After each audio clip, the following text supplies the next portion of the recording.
وظیفوں سے کرو گے تو استغفار زیادہ پڑھو انشاءاللہ۔ قرآن میں ہے کہ جب استغفار پڑھو تو یمددکم باموال، اللہ برکت دے دے۔ اللہ کے بندے، یہ حالات ہیں، پوری دنیا کے حالات ہیں۔ اقتصادی طور پہ پوری دنیا اس وقت جو ہے وہ بالکل گرفت میں آئی ہوئی ہے۔ یہ کوئی ایک آپ نہیں ہے جس کا، تو لاکھوں ہیں جن کو کام نہیں مل رہا۔ عید میلاد النبی جو مناتے ہیں یہ بالکل بدعت ہے، یہ خوشی نہیں بدعت ہے، یہ احداث فی الدین ہے۔ اور حضور نے فرمایا من احدث فی امرنا ھذا ما لیس منہ فہو رد، جو میرے دین میں نئی بات گھڑے گا اس کے منہ پہ ماری جائے گی، اس کا کوئی دھیلے کا ثواب بھی نہیں ہوگا۔ یہ تو حضور کے بعد 600 سال کے بعد مصر کا بادشاہ تھا مظفر، اس نے یہ رسم نکالی تھی اور آج رواج بن گیا۔ اور خدا کی شان ہے، ان سے پوچھو کہ یار کوئی ایک بات تو کرو نا، حضور نور ہے یا بشر؟ اگر حضور کو نور مانتے ہو تو میلاد منانا تو چھوڑ دو۔ نور کب پیدا ہوا؟ تاریخ ولادت ہے تمہارے پاس؟ اور اگر بشر مانتے ہو تو پھر چلو میلاد مناؤ، دو باتیں تو نہ کرو نا، کہ حضرت علی مشکل کشا بھی ہیں اور خاندان کربلا میں شہید ہے، وہاں مدد کرنے بھی نہیں جاتے۔ دو جھوٹ نہ بولے کرو۔ اگر خوشی منانا دین ہوتا تو سب سے پہلے حضور کے اہل بیت اور صحابہ خوشیاں مناتے ہیں۔ اصل میلاد النبی کیا ہے؟ حضور پہ درود پڑھو اور حضور پاک کی سیرت کی اتباع کرو۔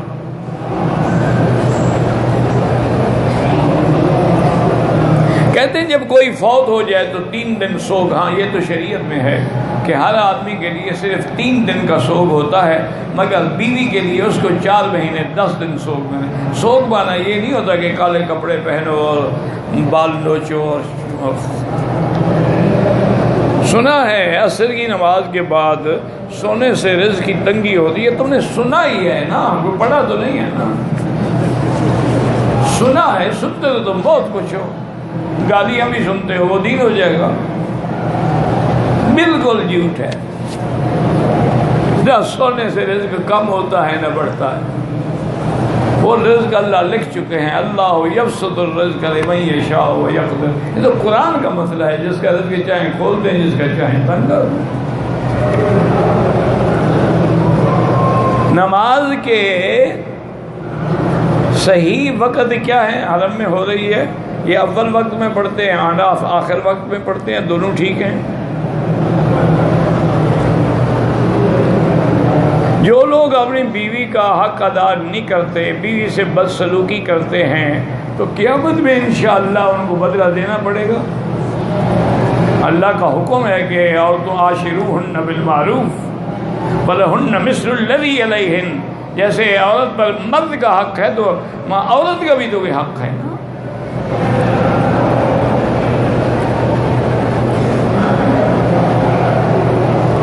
رمضان میں اگر فوت ہوتا ہے انشاءاللہ اچھی بات ہے کہ جہنم کے دروازے بند ہوتے ہیں، انشاءاللہ حساب کتاب سے معافی مل جائے گی۔ اگر ایمان پہ مرے، ورنہ رام چندر جو مر جائے رمضان میں کیا ہوگا؟ ایک آدمی نے مجھے لکھا تھا، آپ کے ملک کی کوئی گلوکارہ تھی، نام نہیں لیتا میں، تو وہ بڑی معروف تھی گانے والی، تو انہوں نے لکھا کہ جی آپ گانے والوں کی مخالفتیں کرتے ہیں، حالانکہ وہ 27 رمضان کو فوت ہوئی ہے۔ میں نے کہا تم نے شاید یہ نہیں پڑھا کہ ابو جہل بھی رمضان میں فوت ہوا ہے، اس کے بارے میں کیا خیال ہے آپ کا؟ جنگ بدر کب ہوئی تھی؟ تو پھر رمضان میں فوت ہو جہاں سے ابو جہل جنت میں چلا جائے گا؟ ویسے اللہ کرے وہ توبہ کر کے مری ہو، مسلمان تو تھی نا بہرحال، ہم اس کو کافر تو نہیں کہتے، لیکن یہ کہنا ہے کہ بچوں کے 27 لہذا گانے والی افضل ہو گئی، یہ فخر کی بات۔ گانا بجانا حرام ہے، مزامیر شیطان ہے۔ بازار میں چوتھا کلمہ بالکل پڑھیں تو انشاءاللہ اللہ تعالی 1000 نیکیاں عطا فرماتے ہیں۔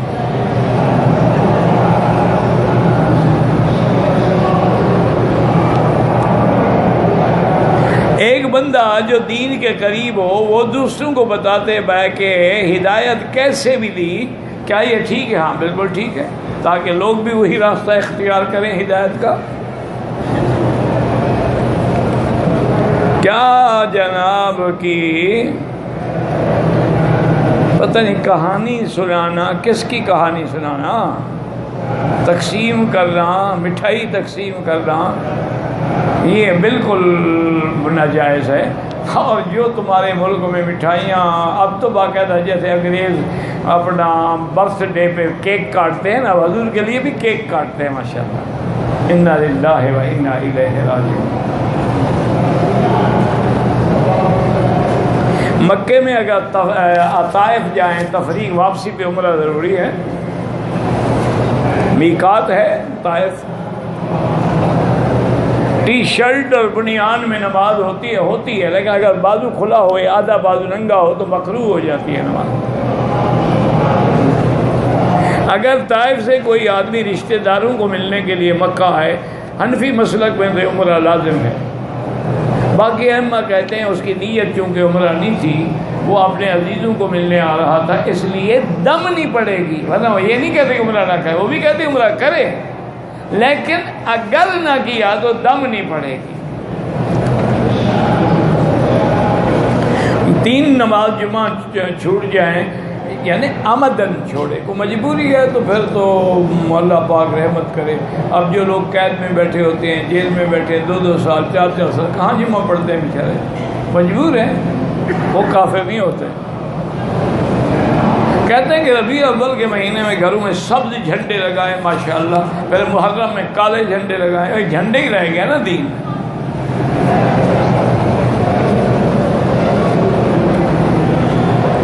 دم کے 10 روزے جو رکھنے ہیں لگاتار، کوئی ضروری نہیں لگاتار، 1 رکھ لو پھر 4 دن کے بعد رکھ لو، لگاتار ضروری نہیں۔ داڑھی کے نیچے اس طرح لگانا جائز ہے، داڑھی پہ لگانا حرام ہے۔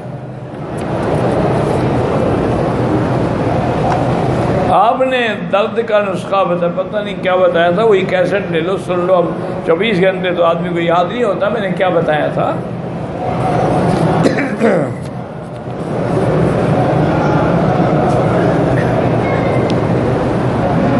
میری بیوی بچیوں کو پڑھاتی ہے قرآن پاک، حیض کے دنوں میں وہ آیت پوری نہیں پڑھ سکتی، کنٹرول رکھے ان پر، اشارہ کر دے، ایک آدھا لفظ بول دے، لیکن وہ پڑھا نہیں سکتی۔ یہاں کی علماء کا فتویٰ ہے کہ عورت حالت حیض میں ہاتھ نہ لگائے، یا ہاتھوں پہ دستانے چڑھا کے ہاتھ بھی لگا سکتی ہے، لیکن احتیاط اسی میں ہے کہ حیض انسان قرآن پاک کتاب ہے اللہ کی، اور ساتھ میں نہ پڑھے۔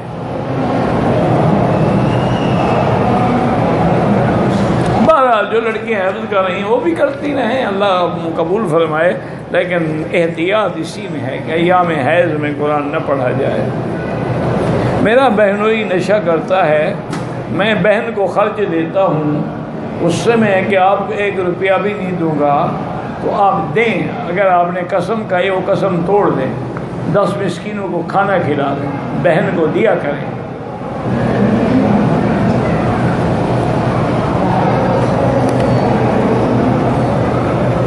میلاد کرنا بدعت ہے، گلیاں بازار سجانا سب بدعت ہے، وہ تو کرسمس پہ انگریز کرتے ہیں، لائٹنگ کرتے ہیں، درخت لگاتے ہیں، تم ان کے کہنے پہ چل پڑے ہو۔ وہ بھی نیو ایئر نائٹ مناتے ہیں اور کرسمس مناتے ہیں اور کیا کیا مناتے ہیں۔ میرا باپ مر گیا، میرا سب بھائی بہن شادی کر کے الگ رہتا ہے، بھائی اپنے ماموں کو خرچ علاج کے لیے پیسہ دیتے ہیں، میرا ماں نے مرنے سے پہلے پیسے مجھے شادی کرنے کے دیا، بالکل سب کو حصہ ملے گا شریعت میں۔ جب باپ فوت ہوگا جتنے بھائی ہیں سب کو وراثت ملے گی، یہ نہیں ہے کہ خرچہ دیا تھا تو وراثت نہ ملے۔ حج عمرے کے سوا جو طواف کرتے ہیں وہ نفلی طواف، اس میں صفا مروہ نہیں ہوتی، صفا مروہ صرف حج میں اور عمرے، فمن حج البیت او اعتمر۔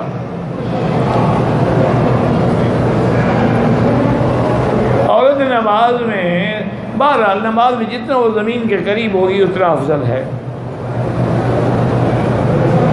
وضو کرنے بعد ناف سے کپڑا ہٹ گیا تو وضو تو نہیں ٹوٹتا، لیکن نماز تو نہیں ہوگی نا اگر ہٹا رہے تو۔ پاجامہ جو ہے وہ بھی ٹخنوں کے نیچے، حدیث میں جو حضور نے فرمایا جہنم میں ڈالا جائے گا وہ حصہ۔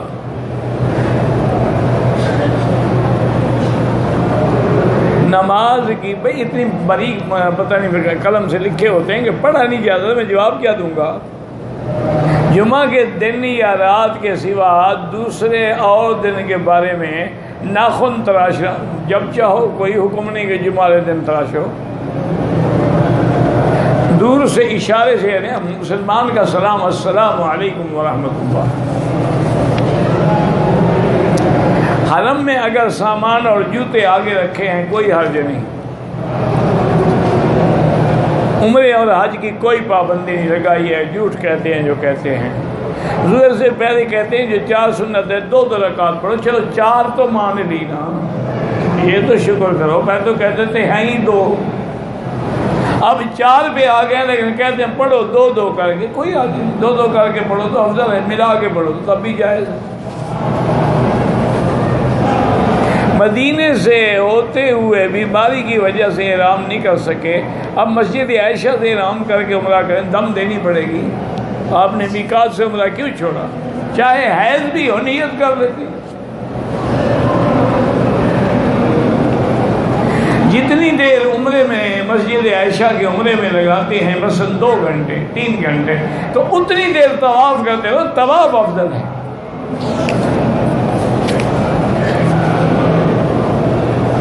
ہمارے علاقے میں رواج ہے کہ بہن اپنے حصے کی زمین اپنے بھائیوں کو دے دیتی ہے، بالکل اتفاق نہیں، ظلم ہے، ظلم۔ کوئی بہن اپنے بھائیوں کو نہیں دینا چاہتی، وہ جانتی ہے کہ ظالم دے گے تو نہیں، میں کیوں لڑائی لڑوں، ہاں جی بھائی یہ میں نے آپ کو دے دیا، کوئی نہیں، تم اس کو انتقال کر دو پھر تمہیں دے دیں، اس کے حصے کا اس کو انتقال کر کے قبضہ دے دو۔ اب اگر تیری بہن اتنی بڑی سخی ہے پھر تمہیں دے دے گی، وہ اپنی اولاد کو کیوں نہ دے؟ بالکل حق ادا کرو، اس طرح نعوذ باللہ بہت بڑا گناہ ہے۔ مرضی سے، کوئی مرضی سے نہیں دیتا، میں نے کہا نا پہلے اس کو دے دو، زمین دے دو، انتقال کر دو، اس کو قبضہ بھی دے دو، اب وہ دوسرے دن جا کے تم انتقال کرا دے، مجال ہے تم پھر نیڑے ہی لگنے دے۔ تو بیچاری ڈرتی ہے کہیں بھائیوں نے دینا تو ہے نہیں، تو تلخی بھی ہوگی، جھگڑا بھی ہوگا، بھائی گھر سے بھی نکال دیں گے، ایسی زمین مانگنے کا کیا فائدہ؟ اس کا حق ہے، ادا کرو۔ بی بی فاطمہ رضی اللہ پہلے وفات کیا، حضرت علی پہلے وفات کیا، آپ کو کیا تکلیف ہے؟ کوئی بھی وفات کرے پہلے، اللہ کے بندے حضرت علی چوتھے خلیفے بنے، بی بی عائشہ فاطمہ تو حضور کے وفات کے 6 مہینے بعد فوت ہو گئی۔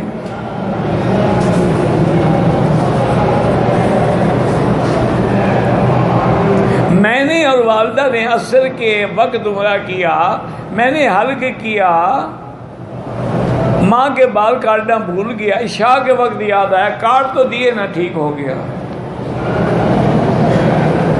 ایک عمرہ ایک کے لیے ہوتا ہے، ایک نہیں کہ ایک کے عمرہ سارے رشتہ داروں کو کافی ہو جائے۔ عمرہ کیا، احرام اتارا، بال کٹانا بھول گیا، بوڑھا آدمی تھا، بعد میں بال کٹایا، کوئی حرج نہیں۔ رخصتی کے ایام میں مستورات کو حرم میں کون سا عمل کرنا چاہیے؟ یہی کہ اپنا طواف الوداع کریں، اس میں دعا مانگیں کہ اللہ پھر بھی لے آئے۔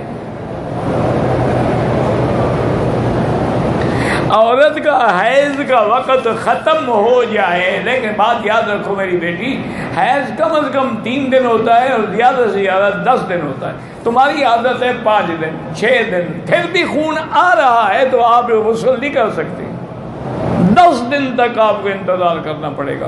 اگر بلیڈنگ ہو رہی ہے، بالکل ختم ہو گئی ہے تو غسل کر کے آپ پاک ہو گئے۔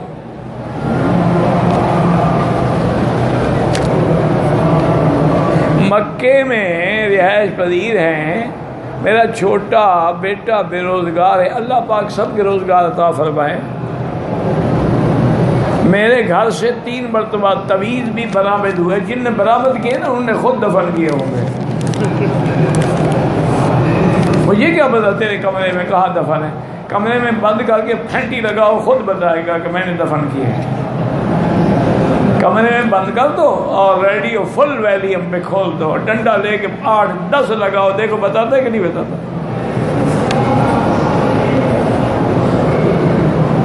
دعا فرمائیں کہ میرا رزق مکے مدینہ، اللہ سے دعا کرو اللہ کے بندے۔ جو آدمی مضطر ہو نا اس کی دعا قبول کرنے کا اللہ نے وعدہ کیا ہے۔ یہ کیا رواج ہے کہ مولوی سے امن یجیب المضطر اذا دعاہ ویکشف السوء۔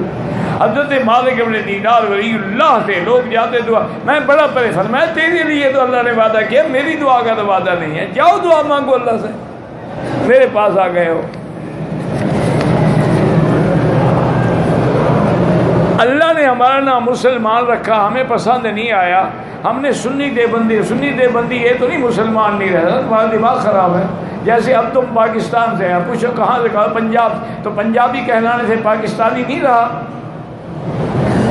یا پنجابی کہلانے سے تمہاری معرفت آسان ہو گئی، ورنہ ہو تو پاکستانی نا۔ ہر بندہ مسلمان ہے، آگے آسانی کے لیے ہوتا ہے۔ ہر مسلک کا آدمی جو ہے اگر غلطی کرے اس کا معنی مسلک کا تو کوئی گناہ نہیں۔ ویسے ایک دفعہ تھے ہم اپنے مولوی صاحب، اب نام بھول گیا، اس سے کسی نے کہا، اس نے کہا کہ حضرت دیکھیں آپ لوگوں نے یہ کیا نام بنا رکھا ہے، حنفی اور دیوبندی اور فلانا اور یہ،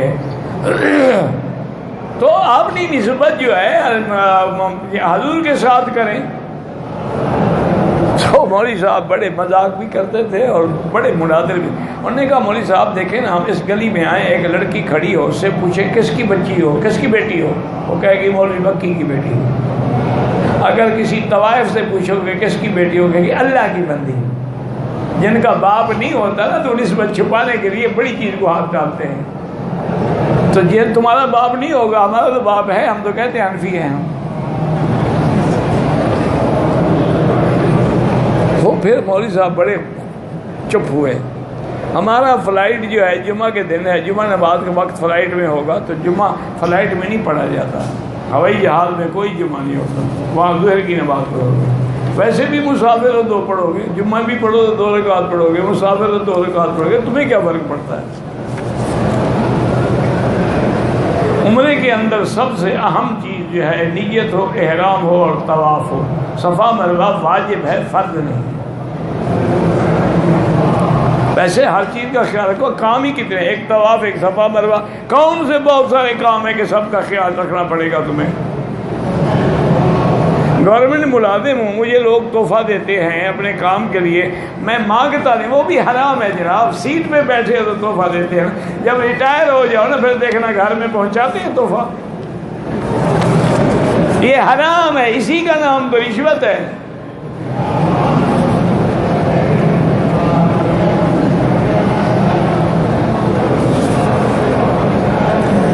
جراب باریک جو ہے اس پہ مسح حنفی کی مسلک میں جائز نہیں ہے، بلکہ ائمہ اربعہ کے نزدیک بھی مسح ہوتا ہے چمڑے کے موزے پہ، یا جراب وہ سخی نہیں یا متنعل ہو جس کے نیچے نال لگی ہو، یعنی کہ چمڑا لگا ہو۔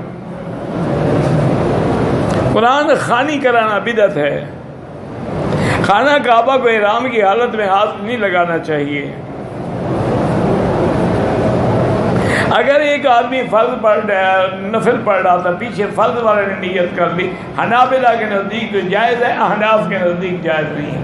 وہ کہتے ہیں امام قوی ہونا چاہیے مقتدی سے، یہ نہیں کہ امام کمزور ہو اور مقتدی قوی ہو۔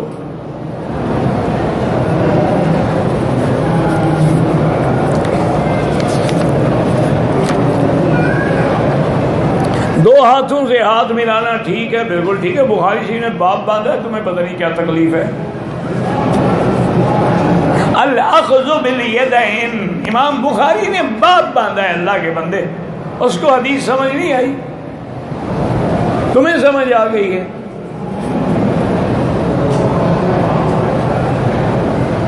میں آپ کے ساتھ تنہائی میں مل، جب میں یہاں سے نکلوں تو تنہائی ہوتا ہوں نا ملنے، کوئی منع تو نہیں ہے۔ انگلی اٹھانے کا معنی ہے اللہ کی وحدانیت کا، الوہیت کا اقرار اور غیر معبودوں کا نفی، اشہد ان لا الہ الا اللہ۔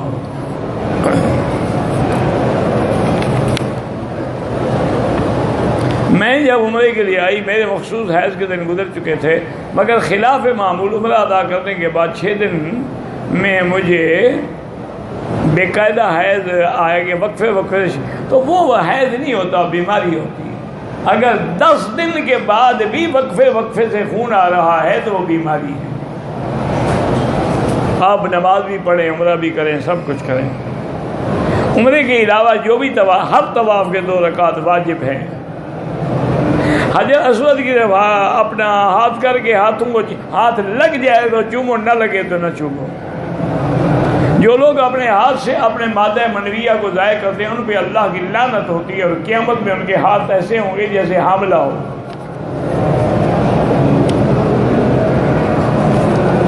عورت میں کون سے سطر دیکھا جائے یا ظاہر کرنے سے وضو ٹوٹ جائے؟ عورت کا سارا وجود سطر ہے، سارے وجود کو چھپانا چاہیے، صرف نماز میں چہرہ اور ہاتھ کھول سکتی ہے۔ قرآن کو پڑھنے سے معنی بدل جاتے ہیں۔ آپ وقف کی جگہ وقف نہیں کریں گے تو بدل جائے گا، مد کی جگہ مد نہیں کریں گے، شد کی جگہ شد نہیں کریں گے۔ مردے کو دفن کر کے درود پڑھیں منع ہے، سورۃ فاتحہ پڑھیں قبر پہ منع ہے۔ حرم میں حمام کے اندر جو خالی جگہ ہے وہاں بھی نماز ہو جاتی ہے، لیکن کوشش کریں باہر نکلیں۔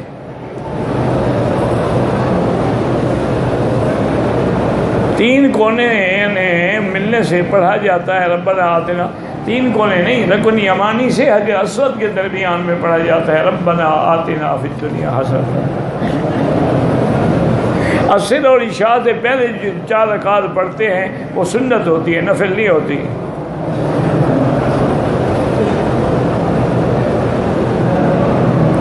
کہتے ہیں جی کہ حج عمرہ کے لیے لوگ آتے ہیں، بیوی کو بھی لے آتے ہیں، حرم میں اس کو اکیلا چھوڑ دیتے ہیں، تو کیا کریں آخر؟ عورتوں کی جگہ الگ ہے، مردوں کی الگ ہے، خدا کا خوف کرو۔ اللہ اکبر۔